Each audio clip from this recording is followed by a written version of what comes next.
Hey guys, welcome to Gen Z Codes. This is a video tutorial for HTML. In this video, we're going to be learning about links and tables and how to get them on your web page using HTML. So let's start by learning about links. So links are found in nearly all web pages, and as you know, links allow users to click their way from page to page. Now HTML links are hyperlinks, and you can click on a link and jump to another document. Now, you've probably seen this, but when you move your mouse over a link, the mouse arrow will turn into a little hand. And unlike regular text or like regular heading or a regular paragraph, when you actually click on it, it'll take you to a different website or a different page, essentially, right? So let's learn how to get a link onto our web page. So the syntax is the A tag. So you can look at this over here, right? We have A written over here. Then we have this thing called href, right? So the most important attribute of the A element is the href attribute, which indicates the link's destination. Now, basically, over here you have your quotation or your speech marks, and in that you put the link that you actually wanted to take you to, right? So basically it's going to be wherever you want. So once the person clicks on this piece of text, where should they be redirected? Where should the page redirect them to, right? So here I've just put a website which is Disney International, right?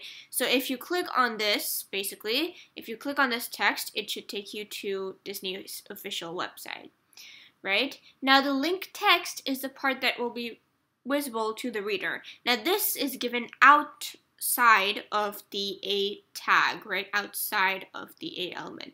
So you have your opening A tag over here, and then you have Disney International, which is what will actually be displayed onto the screen. And I'll show you this when we actually open up our web page, that this link is not going to be what's displayed onto the screen. It's actually going to be Disney International. It's kind of like how it works with our images and even the paragraph heading, whatever, right? So basically, the href attribute is extremely important because it indicates which page you want to be redirected to. So clicking on the link text will send the reader to the specified URL address. Alright, so now let's talk about the target attribute, this one right here. So by default, the linked page will be displayed in the current browser window. So this means that basically when you click on a link, it'll not open in a new tab. It'll open in the same tab, which means that, let's say, currently, I'm on my web page, right? So then my web page will be closed, or it'll kind of just change to the Disney International website once you click on the link. So this link will open in the same tab. It'll not open in a new tab, right? And that's how it's set by default on HTML. But the target attribute can be used to change this. So the target attribute specifies where to open the link document. So you can have one of the following values, right? You can have self, parent, blank, and top, right? So what the self does is basically it's the default one, right? It opens the document in the same window or tab as it was clicked. Then you have the blank one, and this opens the document in a new tab or a new window. Then you have parent, and this opens the document in the parent frame. And then the last one that we have is top. Now this opens the document in the full body of the window, right? So you have four, which are self, blank, parent, and top, and there's a presentation linked in the description below. You can go ahead and check that out, and I've written all of these down there in case you need some more assistance with that. And the syntax for this is, the syntax for this is underscore. So you have underscore, and then you have either blank, self, parent, or top. So right now, I've set it to blank because I would like this to open in a new tab. I don't want this URL to open in the same tab and close our website. I want it to open in a new tab. Alright, so the next thing that we're going to be talking about is the title. So the title attribute specifies extra information about an element. Now, the information is most often shown as a tooltip text when the mouse moves over the element. So you'll see this when we're actually looking at the web page, but basically what the title element does is that once you move your mouse over basically the text that's given, so let's say it's Disney International, right? When I move my mouse over that, or when I keep it there for like 2 seconds, you'll see like a small, very small white box that'll come up, and you have like a little bit of black text written in that, and so that text is called the title. So when I move my mouse over Disney International, it's going to say go to Disney's official website. You'll probably understand this a little bit better when we actually look at the webpage. Alright, so the next thing that I want to talk to you about is absolute and relative URLs. So I'm not going to explain this to you in depth, and actually I'm not going to show you an example of this because it's a bit difficult to show you an example right now, but I'll just tell you what it is. So the example that we've used over here is an example using absolute URL, which is where we've used a full web address in the href attribute. Now, we also have something called a relative URL. So this is a local link, which is a link to a page within the same website. So let's say I had a different tab on my web page, or I had a different page, and I wanted to say, in case the audience wanted, they could go to that specific page to read about that particular topic if it's a continuation or something, right? Or basically, if I wanted to link it to a different page within the same website, then I would use the relative URL. Now, the relative URL does not use the HTTPS and then with the slashes and the www part. So this part is not there in a relative URL. What we've done right now is an absolute URL because it takes you to a completely different web address, right? So I know it might be a bit difficult to understand right now, and that's why we're not actually going to go in depth into it because it's not really as necessary at the moment. Maybe if we do like an advanced course in this, you'll understand this a little bit better. Alright. So the next thing that we're going to talk about is using an image as a link. So to use an image as a link, all we have to do is put the image tag inside the a tag, right? So I've put this as a comment because I don't really have a specific image that I'd like to link it to. But let's say you wanted to link something or link a website to a certain image, right? So when you click on that image, the website would open, or the web page would open, right? So here's what you do. You'd have the a tag, and then you'd have the href, and in this you'd probably put like the URL, right? Then instead of the actual content, like over here we put Disney International, here what we do is we put the image tag. Then you have your source tag, of course, where you put your source for the image, alt tag, so alternate text, and then you have style, where you could probably put like the width, height, and that sort of stuff for the image, right?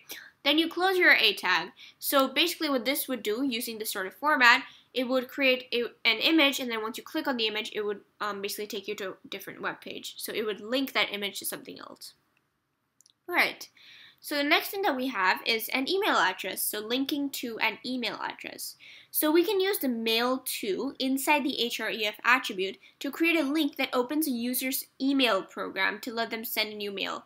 So maybe you've seen this a few times. When you open up a web page and you have the contact us section over there, it gives you the option of, like, when you click on a person's email address, you'll probably like the mail application will probably open up on your laptop. So that's exactly what this is going to do, right? So this is the format, as you can see over here. You have a href, then over here inside the href, first you write mail to with a colon, and then you put whatever the email address is, right? And then over here you can just say, like, this would be the text that would appear again. So this would just be send email to ... or whatever, right? So here as well, I could just write down the person's email address exactly like this. So if it was johndoe@something.com, I would write johndoe@something.com in case I wanted. It's completely up to you. Alright, so now we're going to be talking about HTML colors and how to make the links different colors. So an HTML link is displayed in a different color depending on whether it has been visited, is unvisited, or is active. So by default, a link will appear in the following format. So an unvisited link is underlined in blue, a visited link is underlined in purple, and an active link is underlined and in red. And you can change the link state colors by using CSS. But this is the default format. So if you don't change it, this is how it's gonna be. All right. So now let's go and let's look at an example right over here, right? And how basically I've changed it using CSS. So the first thing that we have is A, and we have written semicolon with link, right? So this basically means that it's going to be the unvisited link, right? This is going to be the unvisited link over here. So for that, I've just said that the color is supposed to be medium sea green, right? And you can set it to any other color, of course. And besides this, even if you want, you can add other properties, like you can say font family, and you can change it to maybe Verdana or something, right? And similarly, you can even add background color if you'd like, right? So you can say background color and maybe say black, right? That's completely up to you. But I'm not gonna put it for now, but if you'd like, you can definitely go ahead and add it. But that's how you would change it for the unvisited link. For the visited link, you'd put A semicolon and you'd put visited over here. Then you'd have a curly brace and you'd basically put the different properties that you'd want to change. Right now, I've just used color again over here, and I've said that I want it to be dark violet. The third one that I have is hover. So basically, this is when my mouse is on that particular link. So when it's just like when I haven't exactly clicked on it, but it's just on it, right? So at that point, the color should change to pink, is what I've said over here. Then the text decoration, so different types of things. So basically, it should be underlined at this time, and so to do this, all I've said is the semicolon, I've put hover, and you can often do this as well. Then the next thing, the last one that I have is active. So when the link is open in a different tab or in the same tab or whatever, so when I'm using the link at the time being.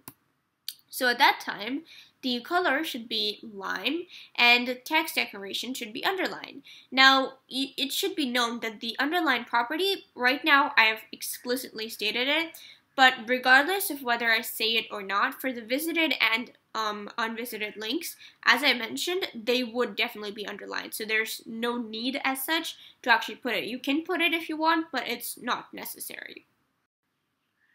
Alright, so now let's learn about link buttons. Now, link can also be styled as a button, and this can be done using CSS. But there's also a second way to do this, and this is using JavaScript and using the button element itself.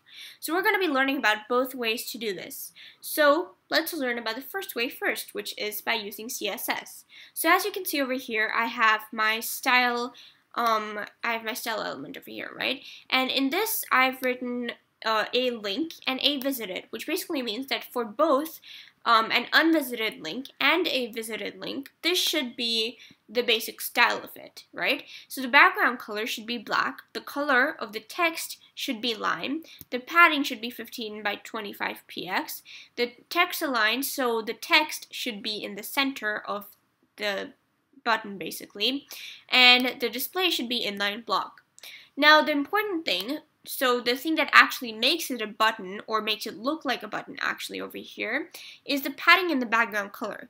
Because we have a background color, which is black, what that does is it'll essentially just highlight the link, right? So it'll create like a highlight for the link, and it'll highlight it in a black color. Now what the padding element, what the padding property does rather, is it increases that highlight. So before, if there was no padding, it would simply just be a very simple highlight just from the starting letter to the end of the letter. But using the padding, what we can do is, once we increase the padding, it will extend that highlight and it'll make it go beyond the word itself, right? So what it would basically do is that it would actually make it into a rectangle almost, right? And that's what makes it look like an actual button, and we'll see this when we open up the actual web page. Right, so the next thing that we have is a hover and a active.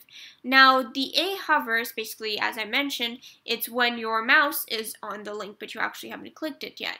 So again, what this does is, because I've separated it by a comma, it says that for both, when your mouse is hovering over the link and when the link is active, the background color should be red.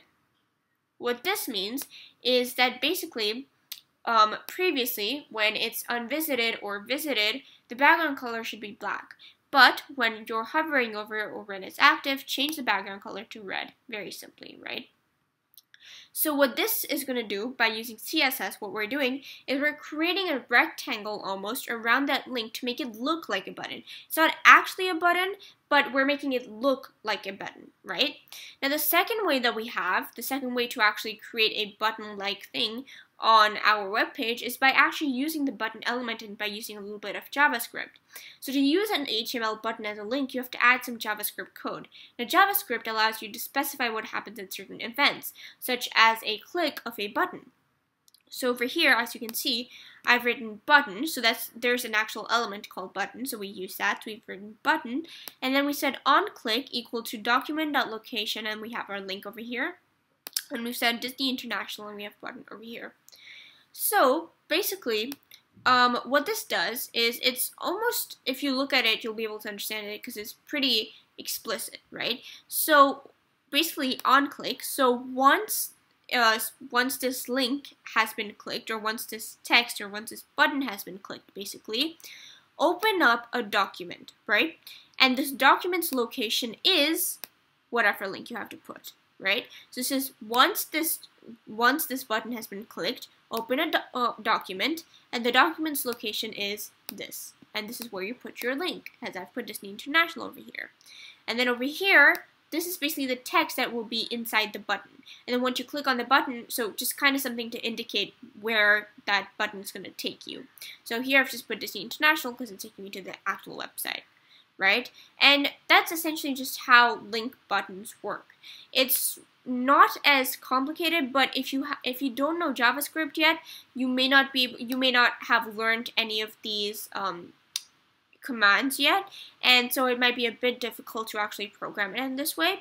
But if you're learning HTML, and you still haven't learned JavaScript, this is probably one of the many commands that you should probably know, because it allows you to actually create buttons on your web page, and it also allows you to create different tabs and everything. So this one command, which is actually through JavaScript, it's pretty important, and you should probably make a note of it now. But yeah, so that's how you make link buttons. Now let's go ahead and let's learn about tables now that we've completed our course on links. Alright, so HTML tables allow web developers to arrange data into rows and columns. Now, the first thing that we have is the table tag, as you can see over here, right? We have our general layout, and then we have table. So the table tag defines an HTML table. Now each table row is defined with a TR tag. Each table header is defined with a TH tag. And each table data or cell is defined with a TD tag. By default, the text and the TH elements are bold and centered. So the TH elements are basically the table header elements. And by default, the text and the TD elements, so basically the table data or the cells, are regular and they're left aligned. So this is a very simple HTML table that I've created. And basically, it's a very simple table. It just has books, right? So if we look at this, we first have the TR tag, right? Now the TR tag, as I mentioned, is for the row. So I have my first row, right? And in my first row, I've said that the first heading should be book. So the first heading of the first column should be book. The second heading of the second column should be author. Then the third column, the title for it, or basically the heading for the third column, should be year published. And then before that, I have an empty th, right? The first one, as you can see over here, you may have noticed. And this is because I want there to be a list sort of thing. So I want there to be numbers. I want each row to be numbered right below this, so that I can kind of make a note of which book I'm talking about right now. You'll understand this when I actually open the web page a bit, and it'll make it just more clear. So yeah, but that's why I have a blank heading, which means that I just have a blank column over here. Well, I'd have the first row with a blank cell in the first column, right? Then the next thing that I have is I have a second row over here, and I've said and this is all going to be data, right? So these were headings. Now this is going to be the cell data. So in the first column, I have in the first column, second row, I have 1 as my first TD, because as I mentioned, I want it to be numbered. Then I have my second data in the second column, second row, which is Alice in Wonderland. So that's the book, right? Then I have the author in the third column, which is Lewis Carroll, and I have the year published in the fourth column, which is 1865. Then I have my second book over here, which is Emma by Jane Austen in 1815. So that becomes the first column, second column, third column, and fourth column. And this entire thing would be my third row. And then my last row, my fourth row, would again be 3, Journey to the Center of the Earth, Jules Verne, and 1864. So this would be my first column, second column, third column, and fourth column. And that's how it would just be a very, very simple table that I've made right now, right? So the next thing that I actually want to show you is very quickly is how to add a border for my HTML table. So if I want to add a border to a table, I can use the CSS border property, right? So over here, inside the heading, or inside the head, I would say style,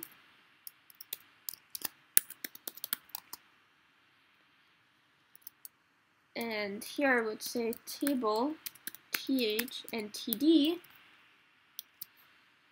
and I would say border should be 1 px solid black. Right? So this is basically just going to create a border for that, right? Then the next thing that we have is collapsed borders. So if I want to let the borders collapse into one border, and you'll see what I mean like a bit later. So basically, if I just have this one border, right? What it's going to do is it's just going to create almost like a double border. It's going to be a pretty wide border, and that's why it's just going to have like 2 lines that show up as borders. So it's going to almost be like a double border, and it's going to be pretty wide. But if I just want to have like a single line as a border, then I can use this collapse property. So I would say border collapse, and I would just say over here collapse. Right? And when we're looking at the web page again, I'll remove this piece of code, and then we can like look at the web page again to see the difference between what it would just be if I just had this border and if I did not have the border collapse. Alright, so here I have my web pages along with the code that we had done. So over here, as you can see, this was the first one that we made. It was the links one, right? And here what I had said was that if it's an unvisited link, it should be medium sea green. If it's a visited link, it should be dark violet. Now, as you can see, this is already dark violet, and that's because I have already visited this. But if you open the web page and you haven't visited it yet, then it should be medium sea green and not dark violet. But yeah, so that checks out. Then we have hover, which should be pink and underlined, so that works. And then the next one that we have is when it's active, right? So over here, as you can see, if I just open that, and it should become lime, right? So when it's active at the moment. All right. And so yeah, so as I clicked on this and I showed you, basically it takes me to the Disney International website, so it is definitely a link, and that entire thing just checks out, right? So yeah, this web page works out. Let's look at the next one, which is the link buttons, right? So here, the first thing that we have two buttons, right? And the first one is made with CSS, this one. And so what it says is that if it's an unvisited or visited link, the background color should be black, which it is. The color of the text should be lime, which again it is. The padding should be 15 and 25 px. As you can see, it's pretty, like, there's a pretty big space. And it looks like a rectangle now. And the text aligns center, so it is in the center. And the display is also inline block. The second thing that we had over here was when you're hovering over it and when it's active. So, as you can see, when I hover over it, the background color changes to red, just like we've coded it to. And so this button works, and let's just click on it to make sure. And yeah, there we go. Right? If you noticed one thing, that was that when we clicked on this one, right, it opened in a new tab, right? I still have this tab open. It opened in a new tab. However, when I was over here, if you click on this, it just opens in the same tab.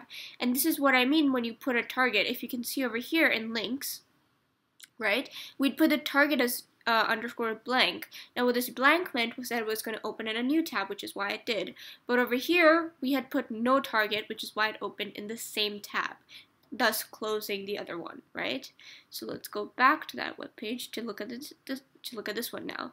So the next button that we had was the actual button element. We used the button element to create a different button, right? And we had said on click, open this website, right?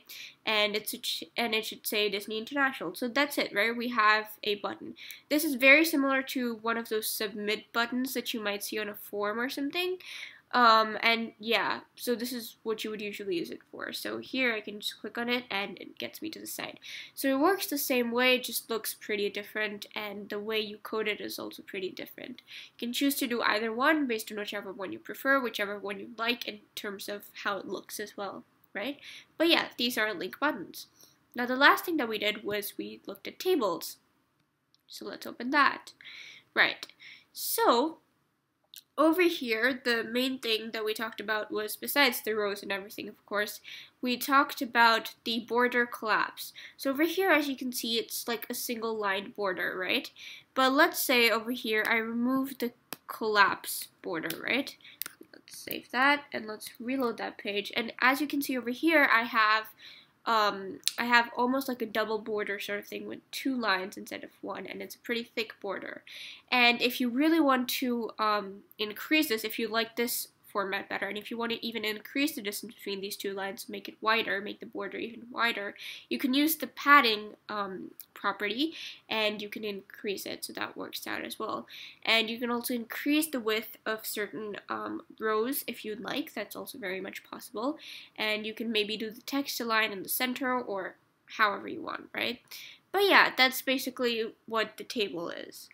So I hope you've understood all of this. I know it was a lot to take in, but I hope you understood it. If you didn't, please don't hesitate to leave a comment below, and I'll make sure I check it. Thank you for watching. Happy coding.